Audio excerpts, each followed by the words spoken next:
안녕하세요. 오늘 저희가 함께 살펴볼 주제는 바로 MCN입니다. 크리에이터 생태계에서 아주 중요한 역할을 하고 있죠. 보내주신 자료들 보니까 MCN의 역할이나 구조, 이게 생각보다 훨씬 더 흥미로운 내용이 많더라고요. 네, 맞습니다. 뭐랄까, 단순히 크리에이터들을 모아놓은 곳 이렇게만 생각하기 쉬운데요. 실제로는 그 이상의 전략적인 기능들을 수행하고 있죠. 맞아요. 그래서 오늘은 MCN이 정확히 뭔지, 또 어떤 일들을 하는지, 그리고 현재 시장 상황은 어떤지 좀 깊이 파헤쳐보는 시간을 갖겠습니다. 자, 그럼 MCN, 이게 멀티 채널 네트워크의 약자잖아요. 네, 그렇죠. 유튜브 같은 디지털 플랫폼에서 활동하는 여러 크리에이터 채널들을 묶어서 관리하고 지원하는 그런 사업 모델을 말하는 건데요. 처음에는 구글, 그러니까 유튜브 측에서 채널들을 좀 효율적으로 관리하려고 파트너십 형태로 시작된 걸로 알고 있어요. 맞습니다. 거기서부터 이제 사업 모델로 발전한 거죠. 흔히들 연예 기획사랑 비교를 많이 하잖아요. 그런데 이게 좀 다른 지점이 있는 것 같아요. 네, 확실히 차이가 있죠. 일단 기반 자체가 디지털 플랫폼 중심이고요.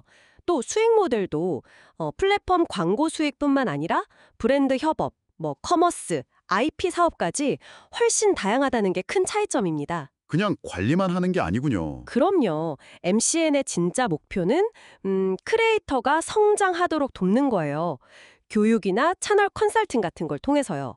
그리고 플랫폼 광고 최적화라든지 아니면 브랜드 협업을 연결해 준다든지 해서 수익을 더 많이 낼 수 있게 하고요. 아, 수익화 중요하죠. 네, 나아가서는 굿즈를 만든다거나 캐릭터 IP 사업을 한다거나 이런 새로운 사업 기회를 만들어내는 것까지 목표로 합니다.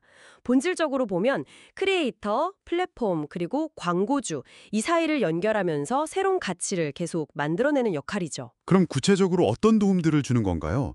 자료 보니까 정말 많던데요. 채널 분석해서 전략 짜주고 요즘 뭐가 유행인지 알려주고. 네, 그런 컨설팅이 기본이죠. 예를 들면, 시청자들이 가장 많이 보는 시간대가 언제니까 이때 영상을 올려라. 이런 조언들. 그렇죠. 조회수도 중요하지만 평균 시청 지속 시간이 더 중요하니 이 부분을 개선해야 한다. 이런 분석도 해주고요. 맞아요. 데이터 기반의 조언들이죠. 광고나 협찬 연결해 주는 건 뭐 당연한 거고 요즘은 라이브 커머스나 공동구매 같은 것도 많이 하잖아요. 이런 것도 지원해 주나요? 그럼요. 커머스 지원도 MCN의 중요한 역할 중 하나가 됐죠. 그 외에도 콘텐츠 제작에 필요한 스튜디오나 장비 아니면 뭐 음원, 폰트 이런 리소스 지원도 있고요. 그렇죠. 그런 제작 환경 지원은 기본이고 또 복잡한 저작권 문제라든지 세무, 법률 문제 같은 것들도 해결을 도와주고요. 아, 그런 부분. 크리에이터 혼자서는 좀 어렵겠네요. 네. 그래서 크리에이터가 진짜 콘텐츠 제작에만 집중할 수 있는 환경을 만들어주는 게 MCN의 역할이라고 볼 수 있습니다. 창작 외적인 부담을 덜어주는 거죠. 국내 MCN 시장도 좀 볼까요?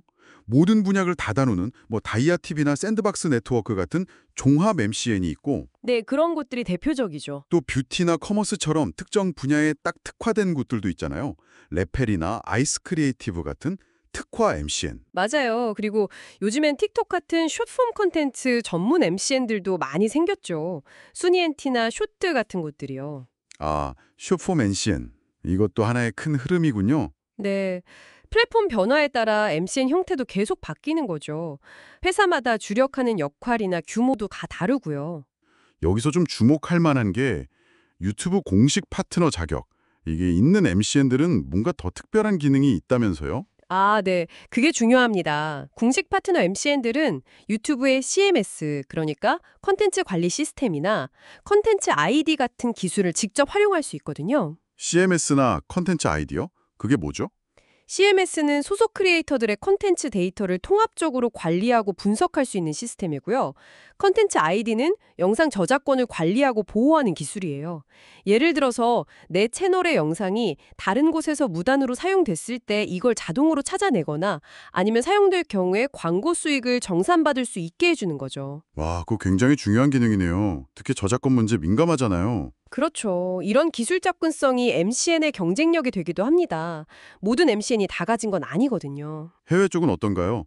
미국 같은 경우는 MCN 붐이 엄청 일었다가 지금은 좀 예전 같지 않다는 얘기도 있던데요. 네, 맞아요. 미국은 2010년대 초반에 MCN 붐이 일면서 많은 MCN들이 생겨났다가 대형 미디어 기업에 인수된 후에 오히려 사업 모델이 좀 흐지부지 되거나 사라진 경우들이 꽤 있어요.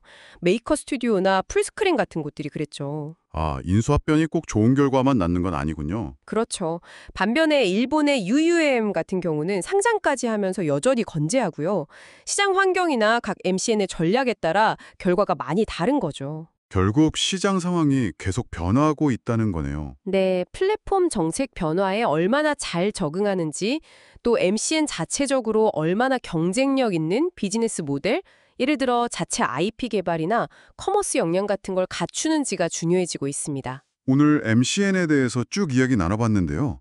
아, 이게 정말 크리에이터 생태계에서 단순한 조력자를 넘어서는구나 싶어요. 네, 크리에이터의 성장을 돕는 파트너이면서 동시에 새로운 비즈니스 기회를 만들어가는 핵심 플레이어라고 할 수 있겠죠. 정말 다양한 역할과 종류가 있고 또 시장 환경에 따라서 계속 진화하고 있다는 점을 기억해야겠네요. 맞습니다. 그래서 마지막으로 이런 질문을 한번 던져보고 싶어요. 앞으로 AI 기술이 컨텐츠 제작이나 분석에 더 많이 쓰이게 될 거고 플랫폼 정책도 계속 바뀔 텐데요. 이런 변화 속에서 미래의 MCN은 과연 크리에이터에게 어떤 새로운 가치를 제공해야 계속 살아남을 수 있을까요? 이 질문에 대한 답을 한번 고민해 보시는 것도 재미있을 것 같습니다. 네, 흥미로운 질문이네요.